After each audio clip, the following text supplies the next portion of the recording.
either saying, all right, you leave Gnar open, I take it, and you're forced onto Jax, or you ban Jax, I take Gnar, or you ban Gnar and I take Jax. They ban Gnar. But you can't first pick it, because there's too many other lanes for Jax. That, I mean, you could see a return to form of Shen, who Shen Jax we saw so much. Shen Where just else has a is better... he going here? It's only Rumble left open. Yeah, that would be the other one. This would be damage coming out from the first pick. So, Profit Panky. There is a Rumble first pick then. So while Jax was there all the way through, Rumble, and what does Faculty put into it? Of course, Xaxus has all the time now to think about it, but not many to choose from. This is what we said though. Rumble, Xaxus picks KaSing into Rumble. It was going to be Maokai or Rumble. I'm still trying to formulate everything that we said between these games because there has been a lot going on, but Rumble is obviously great for that mid-game and objective control. What we also have now is, because of all these top lane bans, we have a few other options open. Syndra, as I mentioned, is there. Lee Sin, which was previously banned, is also there. So there's a couple more jungle and mid lane options to choose from. Xaxus locks in that Xerath, and Obvious grabs the Corki again. So that's our first from Faculty. And speaking of obvious, it's obvious that Ku is going to at least think about Lee Sin here. Don't shake your head. I mean, Ku and Lee Sin go hand in hand, so that would not be... That makes sense. It was the obvious pun that I was shaking. Yeah, I know that was. I could not forgo that one. I'm sorry. So, Ku and Ocelote got a decision to make. Ocelote has been known to try his hand at Syndra a couple of times, but it hasn't always had the best effect. And we did see in Faculty thinking about the Zed earlier on. Yeah, and we know Ocelote played Zed in the series, I believe it was against Reason Gaming, that he played Zed. At least they played it in their games last week, and he did actually very well. So the other thing that would allow them to pick Zed is the fact they have an AP top laner as well. So they're not going to be stacking a lot of AD in this game. So it is an option here. At the moment, they're looking at the Lucian, which I don't think would surprise anyone up against that Corki, especially the way it picks, and this series has gone up till this point. But they're actually gone for their support partner to go with it, so it's Lucian and Janna. Yep, so against a Jarvan who is hard engage, what better than hard disengage from Janna's Monsoon? So that makes a lot of sense. Also, just the pairing in the bottom lane. Every time you see Lucian Janna, you pretty much have to say just how much damage that does. Right now, Gamers2's first 3 picks doesn't really reveal a whole lot about the way their composition's going to go. There's a good mix of everything in and amongst there. It's not the greatest for Siege at the moment, because Rumble, of course, has to get very, very close. But we did see from H2K just how well Rumble can do in a Siege if he gets ahead. Drop that equalizer on people and scare them back and away very, very quickly.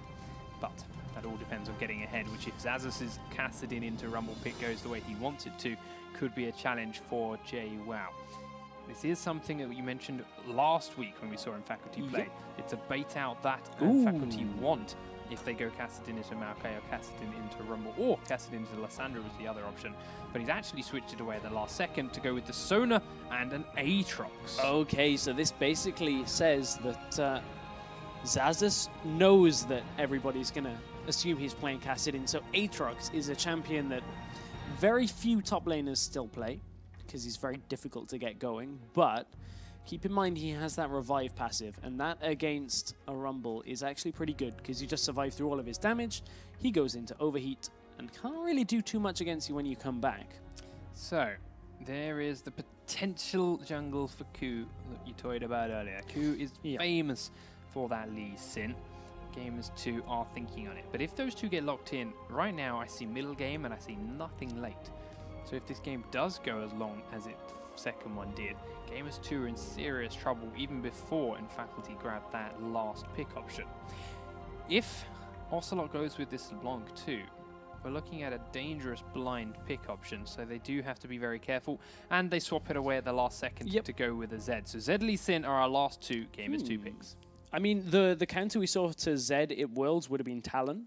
We may very well see that, or at least lane matchup that they would put against it. Honestly, right now, SozPurefect has so many options that he can pick from. Just which does he want to go ahead? There is, I mean, there's not a lot of favorable matchups into Zed, but there's a lot that you can force Zed into a skill matchup. So, Gamers2 have their full 5. We'll wait for our last one from Faculty, but again, I still see no huge standout compositions from Gamers2 other than split push Zed with the Lee Sin gank. Yeah, I mean, split pushing Zed, and then you can disengage using Janna, and from there, Rumble has a lot of damage for team fights. But I'm not too surprised that it's the Orianna we talked about. There's a lot of skill matchups. Orianna is the biggest one, and with Jarvan makes a lot of sense. So I feel like Gamers 2 would have read that coming a long, long way away. So in Faculty have a very strong wombo combo fight, especially with both Xaxus leaping in and Jarvan leaping in to deliver that ball onto Gamers 2 if they're too clumped. They definitely scale a lot better than the Gamers 2 do as well. So a long game will favour in Faculty this time around, providing they do not fall too far behind in the laning or the mid-game phase. 2 games in a row now, we've seen Gamers 2 manage to sneak out that early dragon, thanks to keeping an eye on the bottom lane recall timings for in Faculty. Let's see if they can pull that off again, or if in Faculty are ready for it. And 2 games in a row now, we've seen either team on the blue side plant that ward deep in the enemy red buff start. So we've got a couple of precedents to keep an eye on from the earlier levels, but we do have our load screen now up and ready to go. We do. So indeed. Don't forget to join in, guys, at LollySports on Twitter, and the hashtag is LCS Expansion for any thoughts you may have on the games in front of you. These teams are loading in any second now, and that level 1, we'll have to see if it goes around the same as before. But ultimately, similarities, yes, but this game is going to come down to the junglers again. Yeah, it will somewhat come down to the junglers, but one thing that I think we haven't yet talked about too much about that Aatrox pick, and he will require a little bit of jungler help against Rumble, at least for the early game until he can get that sustain up, is it's another factor of ball delivery for those fights. They don't need Jarvan to be the first one in, and we actually have a pause straight away, sorry guys, so as much as we'd love to take you straight into the game, it's not quite going to be the way this one works out yet. Yeah, so we'll let them go through. Obviously, summoner spells in this game are completely level. Exhausts on both supports, heals on both AD carries, and obviously ignites on both mid lanes, especially Zed as an assassin doesn't surprise anyone, and Orianna easily has the potential to 1v1 someone down if she uses that aggressive spell as well. We'll get an update, of course, from the admins exactly what this pause may be for, as soon as we know it, of course.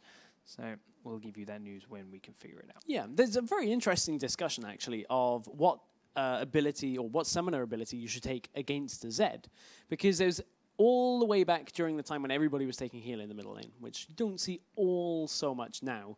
There was a lot of discussion with taking barrier against Zed, because you want to essentially have that extra health before he all-ins you, so that you've got essentially more of a cushion for when the death mark pops. So it's a really weird factor that we can see the ignite out of SozPurefect, just means he wants to be more aggressive in the lane as it is, but I guess it's one of those decisions, is how do you want to bully it out? Do you want to use those aggressive auto-attacks from Orianna from SozPurefect on Ocelote and ping that ignite on him and push him down? Yeah, ping issues slightly for Gamers too, but they seem to have been resolved as both teams call ready, so we'll get this game on pause for you as soon as possible, and we can finally get the third and final deciding game between Gamers 2 and Faculty underway. Of course, just in case you missed it, Gamers 2 are back on the blue side, as this is our third and final match, and Faculty back on the red side.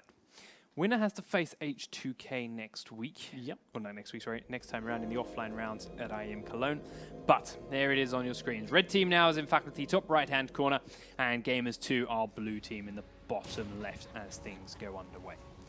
Right now, though, from those 2 previous games, knowing these guys have to play H2K in the offline rounds, I can't say I'm particularly confident for either of them. No.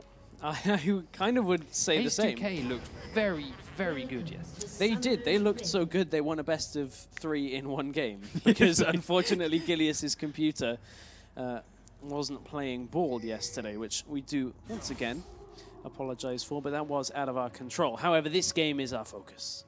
This deciding game, Gamers 2 and N Faculty. So no 2-0 for N Faculty this time. That was the last result between these two. But SozPurefect sending out the good luck, have fun. I can see that on my screen. But playing nice. Yeah, we do see a ward to spot the invade coming in from Obvious to see whether Gamers 2 are looking for that red buff ward again. They had done it in the previous game, especially in the first game when they were blue side. Let's see if they choose to this time around. Ocelote's heading that way, but they haven't gone just yet. They're waiting for as long as possible. Bottom lane, don't see either of them actually looking into that bush, because we have a lane swap coming up from Gamers2. Now, have they read this? Have N-Faculty sussed out the lane swap at all? Do they have any wards out for it early on? So far, no they haven't, because it's an unorthodox thing. We only saw it in one game yesterday, and that was when the Na was put under a lot of pressure in the series. I'm racking my brain back. I think it was the Reason Different Dimension series. Yes, it was. And what we saw was a lot of pressure being put on a laner that really can't 1v2. And I feel like two actually invading here on the red buff as soon as the buff spawns. That's really slowed down Obvious, and they've stolen it away onto Q. They also now have shown up their lane swap, of course, because Lucian's shown top, and Rumble in the jungle now with Q to help him get as much as possible. But it has given Sona an opportunity to go straight to the opposite red buff, start that off, pull it, and hand it over to Obvious. So while it's not an immediate 3-buff start, it does slow Jarvan down. It also is going to really slow down Jwaow off this lane swap because, I mean, Aatrox is a melee range champion and his abilities cost him health. So if he wants to try and farm with Blades of Torment, he's going to chunk himself down for every CS he picks up, and with a big amount of people up in this top lane right now, could end up getting that passive very early on. But this middle lane, take a look, Ocelote is already getting chunked down by SozPurefect, as you'd expect in the early levels of this matchup. But it's going to get a lot tougher when Zed gets a couple of levels under him. So it's very, very tough to dive an Aatrox in the top lane, even with 4 people because of his passive. So they swapped it up to go somewhere else. Middle lane. They're coming in behind SozPurefect. Q is there. Ocelote gets the slowdown. Flash forward for Q to make sure he lands the slow. And there's the Sonic Wave too. SozPurefect's looking to flash, but can't do it because of the Sonic Wave, and will fall for first blood at 3 minutes 20. Yeah, that is just a very well-worked gank out by Gamers2, knowing that SozPurefect was putting the pressure on Ocelote early on, and SozPurefect didn't flash there because, as you said, would have been the follow-up from Lee Sin, but hopefully that'll allow him to play a little bit safer in the rest of this game. But a kill on Ku already on Lee Sin. We've seen from this point, Ku can do a lot of work around the map. So we mentioned how Gamers2 is very much early mid-game focus. They don't scale so well later on. If they can keep Ku's bowl rolling. That was more difficult to say than it should have been. It was more than I thought it was going to be. But they can certainly control the middle game with that. They do now look to go top lane, but they walked across the ward on the way here, and as a result, Obvious has come nice and close to try and help save Xaxus' life. He still has his passive. He's keeping Jwaow busy, and Janna takes a turret shot that ultimately gains them nothing. Still looking to keep pressure onto Xaxus though and make sure he doesn't get as many CS as possible, but the gank is off, and Gamers2 base Q and Jwaow. Yeah, Jwaow just is only level 2 still, so couldn't really be that low health and still fight in that top lane skirmish. So it is still a 600 gold lead for Gamers2 right now, but N-Faculty are playing around this lane swap fairly well because Rumble isn't getting much experience or farm to himself either, and down in the bottom lane you can see that Sedrion and Mountain are just happily farming away.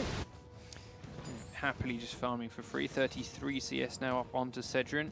Lucian is a little way behind, but it is only minor, especially as the wave is pushing towards them, so he'll even it out nice and soon. Jarvan's going to hang around up top to help him, make sure he can push that in and get a free base off without losing too much turret damage or experience. But Q's come bottom to help Jwaow out, and they're going to do a similar thing. Make sure they break this freeze by pushing the wave in right towards the tower. They are indeed, and that should break any kind of freeze for N-Faculty right now. As you can see, it will now push in towards them. But Gamers2 have a problem in the bottom lane though, because with their duo lane up top, N-Faculty could look for an early dragon, and we've seen it out of them before. So in the next couple of minutes, watch for any kind of plays by Obvious and the bot lane on that global objective that is dragon. Ocelote actually just took a lot of burst in there. There's again from SozPurefect while trying to CS under tower, but he does have the CS lead in that middle lane. Now, Ku is heading towards the Dragon Pit, but it is just a run past it at the moment. Obvious is coming down from top and does get spotted out. That ward missed the bush, Ku. Now that death bush is not warded and is an easy board kill for Obvious. However, Obvious placed his own pink ward in that bush, but Ku did see it happen. So at some point, Gamers2 will go in there to take that one out, and for now, they're just going to play around it. Ku's been playing too much updated Summoner's Rift. Just misses the bush a little bit, but okay. Well, I think that's the point, actually. Gamers 2, as we mentioned yesterday, haven't played any of the updated Summoner's Rift. Maybe Ku's been sneaking down in the middle of the night to get gamers in on the Summoner's Rift before the rest of the team. What are you doing? No. We know Gamers 2 have been focusing very much so on scrimming for this game. It's put them in a 1-on-1 state right now against N Faculty. Let's keep that in mind. This essentially has become this game to decide who will advance to the offline portion. Yeah. There's still a big mountain to climb once you get to the offline portion. Of course, that is a double elimination bracket at IEM Cologne. Plenty more games to decide it. But when you're in the final 4 and there's 2 spots left to go, the chances are a hell of a lot better than being in the final 8. 1 kill to nothing, though, for Gamers 2. And we haven't seen really much of an opening to get a second kill for either team so far. But the gold lead is about 600 for Gamers 2, which is just the first blood gold, really.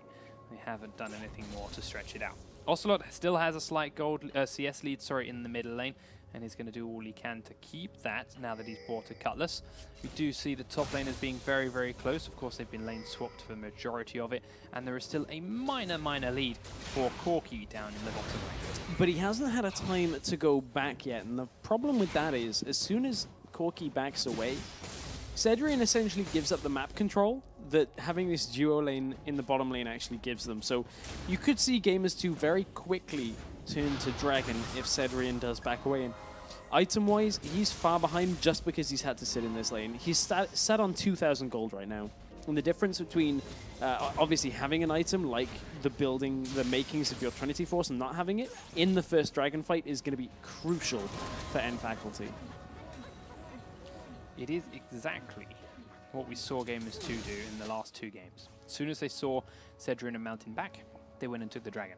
But this time around, they're looking for a different strategy. They've brought Lee Sin down into the bottom lane. They've kicked Mountain straight back into Rumble, and she is very dead. That is a very dead Sona indeed. And we saw that play yesterday, I believe it was, in our other second round games. He just hops over the wall and picks up a kill from that kick from Ku, and they're going to capitalize on that with a blue buff from here. Wouldn't be surprised to see them actually go for Dragon at the same time, but they want to take as much away from Obvious as possible. Yeah, they are pushing him back, but he's trying to keep vision on this. Orianna's coming down, Sedrion's coming down, and they are poking Gamers 2 very, very low. They can't hang around for much longer here. Looking to try and smite it away, but it does go to Jarvan. Too many members of N Faculty around this area, so Gamers 2 aren't really going to get much from that push. And they didn't get much from something they did earlier as well, because Ocelote looked to roam towards the top lane about a minute ago in this game. And the problem with that is, you can deathmark Aatrox all you want, but he has his passive available, and that is essentially a hard counter to Zed's engage potential. Zed wants to 100 to 0 somebody, and that's it. Done. End of engage. Aatrox, not the case. Speaking of Aatrox, he's actually got a low health flasher on the screen at the moment, taking a lot of punishment from that BF sword Lucian in the top lane. But Lucian is now backing up because Xaxus is safe and under tower. Looking at the items in this game, a very common pickup that we see in the AP versus AD matchup is that Tear of the Goddess. That is exactly what SozPurefect has built for. That's going to give him better damage later in the game. Once you get that into the Archangel staff, he's going to have so much damage, and the shield as well, to just protect from all of the all-in potential that Zed is going to bring. So we see all 5 members of Gamers 2 now in the bottom half of the map. Do get Corki coming back to lane just now, though, so that Dragon window for Gamers 2 is slowly vanishing, but there is still...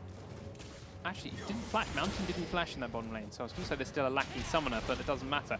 Gamers 2 are willing to start off this Dragon. They're standing on a ward, though, and there are 4 members of N Faculty close. Dragon's down to half health. Now Jarvan's coming in. Teleport coming out from Aatrox. He's going to dash straight into the pit. They're kicking onto Mountain. And you'll see Sona getting focused. But now Zed's doing all the damage. The crescendo goes out. And the Dragon goes over to Gamers 2. They also pick up the first kill onto Jarvan. But now Xaxus is here trying to do what he can. And Jwow's in close as well. Shockwave goes off but doesn't do a whole lot. And Gamers 2 still have the numbers advantage, but not a whole lot of health. They grabbed the objective and they grabbed a kill.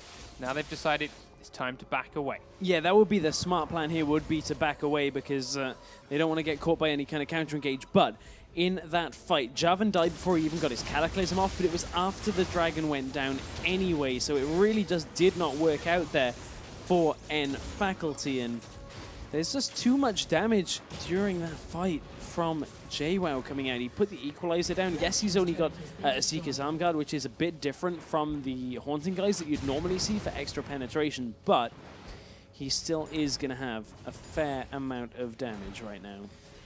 Yeah. We do, however, see a nearly 3,000 gold lead for Gamers 2 because of that dragon and kill pickup. Sedrion is going to do this bottom turret down first, which will close the gap a little way up again, but it is still a comfortable 2,000 gold for Gamers 2. 3 kills to nothing, 1 turret apiece. As the Faculty look to try and regain a handhold in this game. Yes, indeed they do. And interestingly enough, another item picked up by Orianna that signals that they want to take this later and later into the game is the Seeker's Arm Guard. It is a fairly common follow-up after picking up that tier. Essentially, double defensive item as Ku has snuck his way down into the bottom lane, but he is alone for now until Ocelote joins him, so a little bit of mismatched time on this, and you have to feel like Sedrion is going to back away.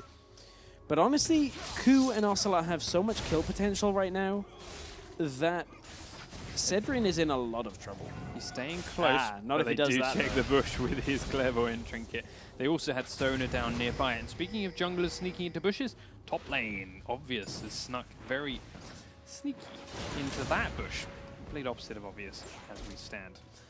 Rumble pushing the lane back on out from the tower. It's going to walk straight into Jarvan if he's not careful. So Jwaow has to play this cautiously, knowing his jungler is miles away. He knows that in Faculty know his jungler is miles away. Got to be awful careful getting close to either of these members of the Faculty. But Jwaow, if he stays around his turret with Equalizer, should be fairly comfortable here in a 1v2. In goes Xaxus, takes a couple of turret shots for his trouble, but there was no way Obvious could join him in that. He could not get close enough. It's just helping him push the lane for a little bit instead. A lot of wasted time then for Obvious standing in that bush. Yeah, both junglers are struggling for the last couple of minutes. Oh, Equalizer comes out in top lane. He's going to go chasing onto Xaxus. He just leaps on away. Kook can't land the Sonic Wave, but Culling's coming up as well, and Janna's there. They're going to try and pop the passive under the tower. Ku's doing what he can, will pop the passive. That's a small win for Gamers 2. There was a lot used for that, though. Equalizer, there was Culling used as well. They're going to get the turret from this, or should do when the minion wave actually pushes up with it. But Zed also grabbed bottom because of it. That's the key factor, is Zed is already starting to wind up that split push mechanic, where he is down there on his own, and who goes up against the Zed right now? Honestly, I mean, later into the game, Xaxus is going to be that guy. This early on, not really that easy. If he's still out of his passive, he could do. But now that that's gone, he can't even go down there and deal with Ocelote 1v1. Exactly. But 3 turrets to 1 now as Gamers 2 have picked up that top and bottom tier 1s as well. Ocelote was looking to steal away the blue buff, but has a bit too much company from SozPurefect. Ooh, he almost picked that up, but SozPurefect grabs it with the last burst of ability damage. And Gamers 2 back off and reset for a little bit. We're seeing some big items coming in for them now. Almost complete Infinity Edge for Lucian. Blade of the Ruined King is up for Zed, but he has no boots on him yet. And there's that Haunting guy out of Rumble. Over on the other side, though, Corki's finished his Trinity Force, which is a nice burst. Xaxus not quite got himself that Blade of the Ruined King himself yet. But with the next dragon coming up in under 2 minutes, Orianna is lacking a lot of damage, and Zed has a lot of damage. Yeah, that's one of the problems with this double defensive item start, is that you're delaying your mid-game damage right up until you get a load of items completed all at once. So he's not going to have the impact that you'd expect from something like a Shockwave, and he's actually building, I believe, towards a Morellonomicon as well at this point. So once that, damage to come from the Morellonomicon, but top lane there is a lot of people. Xaxus now, he's got no passive. Ku comes on up, does use the Sonic Wave, but will wait for after the leap to use it. The red buff is ticking down, and they're going to feed the kill to Jwaow, and it's 4-0 in favor of Gamers 2. Now they've pinged it onto Corki, actually. They might have pinned him off here. He's going to go aggressive onto Lucian. Yuki's taking a lot of damage, but he will culling onto Sedrion in return. It's not quite the same amount, but now Ku is chasing him down. Sedrion needs the move speed boost, and will get out safely. Yeah, he will get out safely, but that was a little touch and go for a moment there for Sedrion. He could have been under a lot of pressure, but Gamers 2 have this game a lot more comfortably in their control than previous games. And for now. Yes, for now. But I have to kind of bring to the forefront of this that coming into this series, or just in general, Ocelote has been around the scene for a very long time and has always played utility mid laners. Now he seems to have added Zed to his playlist. And as soon as he's on a champion like Zed, you can see the difference he has here. He's putting out a lot of pressure on this map. So we saw him get a little bit of damage on the bottom tier 2 turret there as well, and Ku managed to rotate around to help him as well. But the Dragon's up in 3 seconds. Ku is there waiting. Ocelote's nearby. Lucian's come down. Janna will be here, but there's 4 members of Faculty coming through their jungle. Sona leading the way. Jarvan there to follow it up. And they're going to try and do something to stop this Dragon, but it's already very, very loud. Obvious goes in, manages to get the smite and steal it away, but will he lose his life for it? He goes on to Lucian, but has to immediately back on out. Sona ult does hit 2, but Lee Sin will fall, as does Jarvan. Now they're on to Sedrion. Ocelote's doing a lot of damage, but has to blink away before the Ignite will finish him off. Mountain gets that kill as SozPurefect chases down Yuki. Now they're looking to focus on to Lucian. He will flash for the last little bit of damage. He does grab that kill. Can't rotate onto KaSing, but it's 3 for 3, and the Dragon goes to Faculty. It does. Really nice steal out by Obvious to get in there before Ku could smite it down. Ku's smite still available, and Jwaow still had his teleport too. He perhaps could have made his presence felt, but I'm pretty sure he soloed Xaxus in the top lane. Xaxus just respawned. That would make a lot of sense then. That is why at the tail end of that fight, teleport is still available and Equalizer is not. Yes, I'm pretty sure he killed Xaxus 1v1 in that top lane while that was all happening, which explains why neither of them teleported away. So, all kinds of action across the map. So technically that was a 3 for 2 fight down bottom in favor of Gamers 2. Yeah. In favor of Faculty, sorry. But because Xaxus died top, it became a 3 for 3 total. And the Dragon. And the Dragon still went to Faculty, so they still technically came out on top from that. But with Rumble now 2-0-3 with a needlessly large rod under his belt, if he could have soloed Xaxus before getting that rod, there's a lot of trouble now for Gamers 2. Ooh, Obvious. Just being deterred from going in there, but the item spikes are starting to really fit for Faculty. Now that Corki has you saw how much damage he was able to do in that fight after getting Trinity Force. Now he has a little bit more penetration there as well, which means his phosphorus bombs are really going to hurt whoever gets hit by them. So fights like that are going to really start wearing off on Gamers 2. If they don't get Rumble into the fight, they're going to be under a lot of heavy pressure. Easy middle turret there for Faculty, taking the kill score on towers to 3 versus 2. But they do back away with their prize. It's only 1,000 gold, and it's enough for them at the moment. SozPurefect all grabbing those wraiths as well, trying to get as much farm under his belt as possible. He's starting to get some damage now with that Morello Nomicon complete, but other than that, still 2 defensive items. Shockwave is still not being that face melt ability that they need it to be for a while yet. On the other hand, Zed still doesn't have boots and is going pure damage as Ocelote would like to be that face melt. Gamers 2 know they have to set up the vision though to allow Ocelote the room to split push in this game, but they actually are going to still set up together as a team, as a single unit. They know that with Rumble's ultimate, they are strong enough to do so, but the vision just in general is so strong for Gamers 2 right now that Faculty have a lot of difficulty here. Equalizer goes out, but it's just there to force Faculty back. We do see Xaxus being kicked by Ku as he leaps in, but the Sona comes down onto Jwaow while he's got turret aggro, taking a lot of damage and now taking rockets from Corki. Good disengage from KaSing, but Faculty are still chasing onto this and they've got a lot of move speed. Jarvan, 4-man Cataclysm locks him down. He will die for it, but he manages to get the kill onto Rumble for his team. Yuki's now incredibly low and is using the culling onto Sedrion, who's been exhausted, but now there's no health on Faculty and both teams back away with a 1-for-1 trade. The turret was saved though right at the beginning and Jwaow got locked down so early on, but that was a beautiful Cataclysm out of Obvious. Caught them right as they were trying to disengage. So Gamers 2 getting held up in their tracks there by Faculty, who have taken what was a fair disparity between two teams on the gold, and they have brought it into far more of a manageable chunk. Yeah, we're starting to see Faculty getting those items, getting a bit more of their mid-game power on the champions that have such a thing, and are using it to hold Gamers 2 at bay.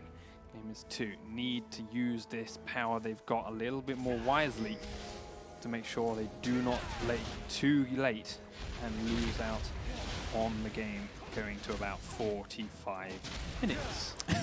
65 minutes. Nightmares. Nightmares. 2-1-4 on Rumble, 3-1-4 on Lee Sin, and 3-1-1 on Zed are some very nice kill scores for their damage dealers on Gamers 2. But Ku's going to fall off with his damage soon. Zed starting to be very, very squishy as far as the Gamers 2 line, the Infaculty lineup goes. They were able to nuke him down very fast in that last fight. But Jwaow needs to not get caught out by a turret again. Yeah, he needs to respect the turrets, essentially, at this point. I mean, Faculty did a good job of following up from that engage, but I don't know how many times they're going to be able to land that kind of Cataclysm. If they can do it every time, their composition is great here. With the amount of hard engage they've got here between Aatrox and Jarvan, that just sets them up very nicely for a team fight. But Gamers 2 have a lot of mobility. It's difficult to land crescendos and cataclysms on this many people, especially with the disengage that comes from Janna. So, can Faculty make that position happen for them once again before Gamers 2 creep their lead up again? Ocelote's in the bottom lane now, trying to split onto that tower. Ooh, as we split push. And how perhaps the communication wasn't there to allow Jwaow to do it. You have to feel, though, with a little bit of a stronger voice, that perhaps if they can get Zed split pushing a lot, Ocelote is going to be that strong voice. That saying, strong voice could have been the reason Jwaow wasn't split pushing. It could have been, very much man so. right there with Zed could very well have been the strong voice telling Jwaow to stick with his team. So could have been that way. Unfortunately, though, that's in Faculty pausing a second time over, so they're clearly having some minor issue with their setup. We'll obviously get them to talk to the admins, get the admins to talk to us, and find out exactly what it is as fast as possible, and give you guys an update. But they obviously weren't as fixed and ready as they had thought, which is a little bit worrying. But we can talk about their items again. We can. Because Orianna finally has some damage. She's got a needlessly large rod built up. So that Zhonya's Hourglass is getting closer, but the Shockwave, more importantly, it's going to hurt. It is. And between needlessly large rod for that Zhonya's and the Morellonomicon as well, that's a fair amount of damage. That is really going to start stacking. And okay, and Faculty giving the ready again in chat. So hopefully this time it's actually okay and they actually are ready to go live. Hopefully it's just like ping issues or something like that. Something that's easy to fix. Yeah, little brother's downloading or something similar. Just go and pull the cable out of his PC and make sure you can keep going. So the unpause is there, and we will see. Does Ocelote get this tower? Not this time around, but he did a lot of damage to it there before Faculty managed to come and help out. Now you see Ku putting pressure on the middle lane as well, and Rumble helping zone them out of the jungle. So this is a lot of good control from Gamers 2.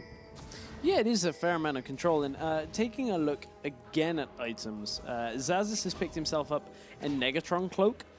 And while that may seem a little bit perplexing by the fact he's probably going to be the one 1v1ing Ocelote the later this game goes, it's towards the Spirit Visage. So when he is life-stealing, he gets that increased effect. So the later into the game that goes, that'll actually benefit Xaxus a fair amount.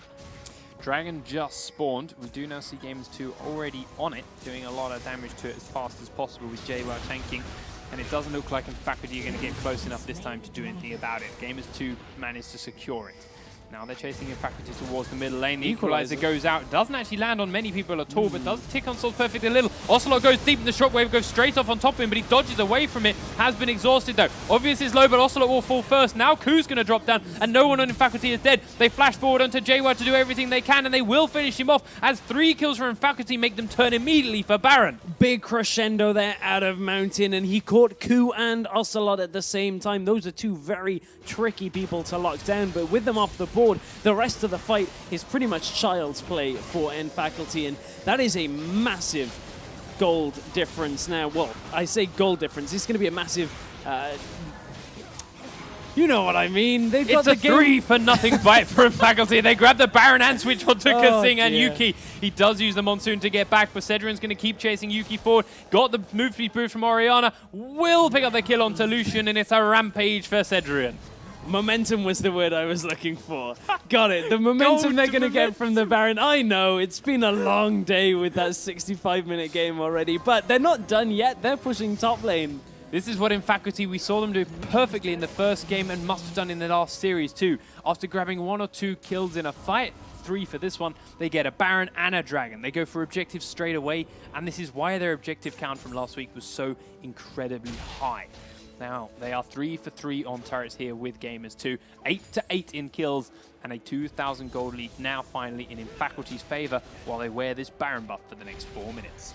And I guess the story of this series really has been when Faculty start taking objectives, they're pairing it. So that they're not only getting one objective, every time they get something, they're always just continuing to get more across the map. And it's very difficult to deal with a team that are good at doing that. Because you go from a situation of essential neutrality where nobody's fighting at all to we just lost 3 turrets and a Baron at the end of that fight. And when you kind of blink and you miss those objectives going down, there's big gold spikes that go over to Faculty, and their items just start getting stronger and stronger. And Faculty have managed to halt Gamers2 in this game. Here's another big deal too, which is no secret when it comes to Ocelote. He's a very emotional player. Yeah. And when you're this close to the LCS, when you've been trying for this long, and a game swings that far against you, staying on tilt is very, very hard. So there is a question now. Do we see anything crazy from him trying to make big plays as Zed could ruin the game? Because in fact, they've just grabbed themselves another free turret and are now looking at the inhibitor as well. Gamers2 have Ku behind them though. They're looking for an opening. But they're too late. Yet. They're giving up the tower. KaSing has to flash away from Sedrion. Completely wasted flash where he didn't need to take that damage. The inhib is definitely gone. And Ku did not want to come in and engage. I mean, Gamers2 just rolled over on that. There was nothing they could actually do to defend that turret because unlike Gamers2 in the last game, when Faculty have had Baron buff, they have been pushing objective after objective. And from there is no real way that Gamers2 can fight that, especially with Ku stuck all the way around in his jungle. I don't know what's going through Gamers2's head right now. Yes, okay, they had a Baron buff. Yeah, you're lacking a little bit of wave clear, but Ocelote wasn't even close. He didn't even try and wave clear. He was back on the fountain for the majority of it. Rumble didn't use his equalizer for it. They just, as you said, rolled over and let it go. They're now looking for Xaxus. So here they come out. The kick goes in. He does leap on top of them, but the rest of them Faculty here. It's a 4-man crescendo, and then a follow-up cataclysm. Lucian falls down. Ocelote is in full retreat from Sedrion, but it's not going to work. He falls, and now they're trying to chase Ku. He's been slowed, and they've got move speed bust from SozPurefect. They're going to keep chasing him through the lane. Janna is here to try and help out, but over the wall they go. Tornado's there from Obvious, and now he's here on top of Ku and KaSing, and the rest of Faculty are still coming through the blue buff. Here's SozPurefect and Sedrion. There's a tower, though. They're going to keep diving it. They don't care. They're going to follow it up. More move speeds from Sona. Here's a Valkyrie forward, and KaSing loses his life. Ku survives the whole way, but again, it's another tower and 4 total kills for Faculty. Deja vu, it's game 1 all over again. G2 fall behind. And how do they try and steady themselves? How do they try and get back in the game? A strange over-aggressive play in one of the side lanes from Ku onto one person. When Aatrox has his passive, you put 4 people engaging on an Aatrox that's going to come back alive. When the rest of Faculty are out of your vision, you are asking to get locked in place and completely wiped from the map. Gamers2 are falling apart while playing from behind. So, Dragon up in a minute. They didn't quite have the time on that from Faculty, so they went over there, but wasn't ready. They'll go back and shop, and let's see then. Zhonya's Hourglass complete on Orianna. Randuin's complete on Jarvan. So he's going for a very tanky route this time around. We do see a Bloodthirster up on Corki as well. He's also very close to a Last Whisper, so some big items being completed by all of them. There's still a large spike here for Lucian now that he's got his static shiv. Almost on a Last Whisper for Zed as well. And Rumble does have a lot of damage. Gamers2 need to be a lot smarter at where they've taken these fights because these equalizers up until now haven't actually been a factor in any of the fights. No, and you consider that the Rumble was the first pick here from Jwaow. That was what they essentially put as their headline champion for this game. And they banned 3 top laners to do it. And they're not here to defend this tower. No, they're not. They've been out-rotated by Faculty here, and that is another objective uncontested. 7 towers now for Faculty. Faculty do have the objective game down to a T at this point, which is great for them. It is very difficult now for Ocelote to kill one person. Double defensive items are completed now for SozPurefect. He's turned it Zhonya's Hourglass and the Seraph's Embrace. So who do you kill? The next best target would be Corki, but he's got Bloodthirster Shield. Equalizer is down. Equalizer is down, but it is just for wave clear and disengage. And then Faculty are willing to shrug it off and come back in now that the minion wave is dead. Killing off the Gamers 2 wave. They haven't got the Baron buff for regen this time, but they do have Sona, and using her shield, they're going straight back into the turret because there's super creeps in the middle lane, and Gamers 2 have to leave it. Inhibitor down in bottom. They're going to try and get the inhibitor down itself after the turret fell, and they will now have 2 inhibs exposed and down. The middle one does just about respawn. Once they've healed all this health back up, nothing's to stop them come back and take it again, just like they did there. It's going to be the Baron in 40 seconds time. So, I mean, Faculty are doing what Gamers 2 should have done last game. This is how Gamers 2 should have been playing from the 35-minute mark when they had the lead. And you can tell that Faculty are just more confident playing with their compositions in their own playstyle when ahead. And Gamers 2 just really need to figure something out right now. They need the ultimates to be better from Jwaow.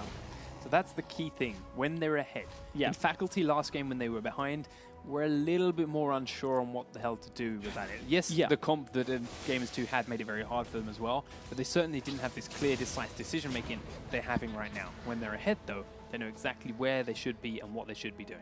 But at the same token, Gamers 2 have looked even more completely at the wits. Disheveled, great word for that. Yes, that is exactly how Gamers 2 look right now, because as soon as they get behind, they kind of just make these very strange decisions where at least Faculty were like, okay, let's just stay in our base and wait this out.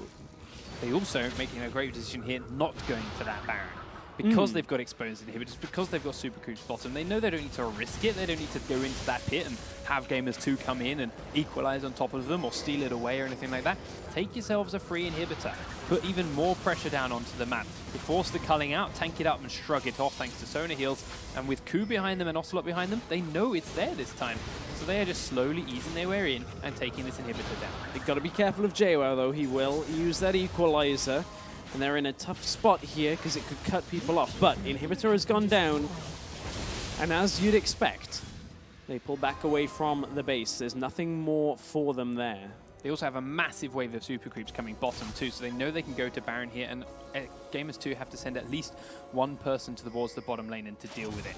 They are clearing out all the wards they can see. They haven't got most of them yet, but Gamers 2 do gain one turret in the top lane thanks to minions. And here's something else Faculty do brilliantly. One person's going top to clear this minion wave, everyone goes up there with him. They're not sending him alone, they're not doing the Baron without him. They are making sure they're all staying close and accessible if he needs them. Yeah, because they know there's no chance of Gamers 2 really doing anything at this point. There might be if these three goes too far up the lane. They're going to collapse in behind them now. Coming up the river, we need to see Jarvan, Orianna, and Sona getting out of there fast. And they do now decide to back away. And actually, Gamers 2 gave up on the chase before they'd even left. Yeah, Gamers 2, I don't think really had the entire story on that. I don't think they had entire vision to know that they weren't all together. So it's a little bit lucky, but now they will because Faculty just walked over a ward. But Gamers 2 are out of position here as well. This could be very treacherous. Onto Sedrion, uses his full burst, but Sedrion Valkyries to his team, and the pop won't be enough. And that's Faculty knowing they've now cut them that's off. A big ultimate down. And yes, Gamers 2 are stuck outside their own base. They're going to try and nuke this turret down even without the minions arriving just yet. And it's down to half health before Gamers 2 even show up. Where's the equalizer? There's the equalizer. Actually, great damage onto Sedrion this time around. And in fact, you have to back away. Xaxus taking a lot of burst, but still has his passive, and it doesn't even need to be used yet. As Faculty back away and live to fight another day. 5 people attacking your turret with disrespecting the rumble that's there. No equalizer comes out until it's a little bit perhaps later than could have been used. Then Faculty got a lot of damage down onto that turret. And Jwaow just kind of let them do it. But 2 waves of super creep pushing into the base. Everyone on Gamers 2 right now is called back for defense, as in the top lane, here comes Faculty again. There is another shield on the tower, but it's not going to be enough as the inhibitor turret number 3 falls down for Faculty. They do have to back away as they've taken a lot of poke, but it's only until the minion wave arrives and they're off again. Bottom inhibitor has respawned now, but there's a teleport coming back from Xaxus as he is healed, and they will finally get themselves the 3rd inhibitor of the game. All Jwaow, rotating towards middle, slowly but surely, to expose another inhibitor as they head right the way around the Gamers 2 base. The Sedrion's actually been exposed away here. He's going to get a lot of damage on Jwaow, but actually turns it back just as easily. And now they're onto the bottom inhibitor again.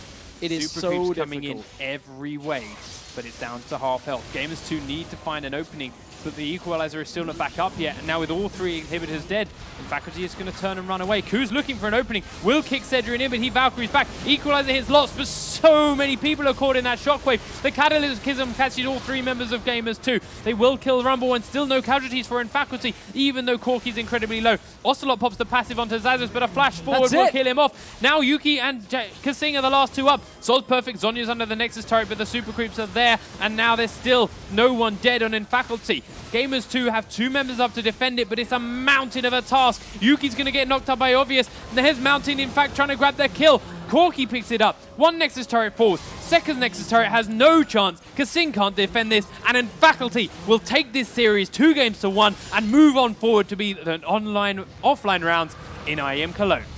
What a game by Faculty. My goodness, that was just objective control 101. They took the Baron, they took objectives from it, and they took away the hopes of Gamers 2 from getting into LCS for the 2015 season. Another massive setback for Ocelote and the Gamers 2 organization. They've never been this close to being in the LCS, and again, falling at the last hurdle. Faculty taking them out this time. So it will be Faculty versus H2K at IAM Cologne as one of our two opening matchups. And while H2K did look very strong, we've just seen how Faculty can do when they get ahead. If they get that little bit of lead, that little bit of confidence, H2K are going to have to be on their toes. Yeah, that was one of the biggest things I would say of Faculty coming into this, or at least at the tail end of this game, is when somebody makes a decision to go for an objective, it's all systems go. All five people are committed to whatever the call is made, and you can see that that really just got in between Gamers 2's game plan. Gamers 2, they did